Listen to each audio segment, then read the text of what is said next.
In today's Consumer Review, tips for selling your car, ethanol use for your vehicle, and a proper oil change schedule. They're all questions that you've asked, and today we have some answers.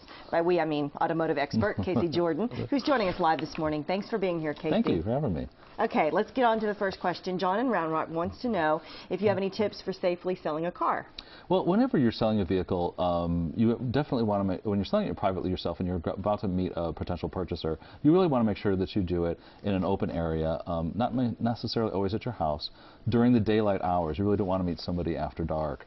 And also, when you're selling your vehicle and there's the potential it's going to be a cash transaction, there's always important to remember to do that transaction at your bank, where that you have the money in your hands, you can deposit it immediately, and that you won't be driving around with all that cash in your car. It's really one of those rare times where you could end up with several $1,000s in cash.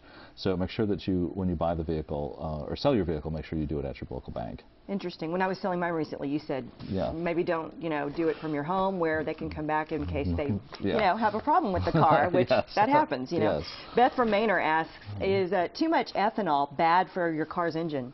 Well, there's a certain percentage of ethanol in gasoline at certain times, and ethanol in large quantities can be bad for your engine because it is a corrosive substance. There's a lot of corrosiveness in ethanol inherently. When you see a vehicle that is ethanol compatible, it has already been modified with stainless steel. Certain parts of the engine have been changed to accommodate ethanol. So ethanol in an ethanol vehicle is not a bad thing because the manufacturer has already modified the vehicle to make sure that it can withstand the ethanol corrosiveness. Interesting. Yeah. Okay, Davis from Austin has this. Does my car's oil needs change as the mileage gets higher? Not necessarily so.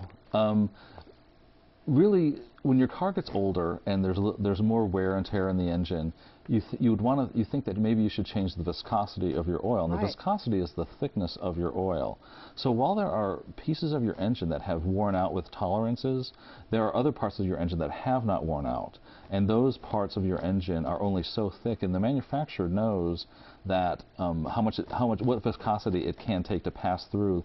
There's little passages, there's little jets, and things like that. And if you put too thick of an oil in it, it won't be able to lubricate your engine properly.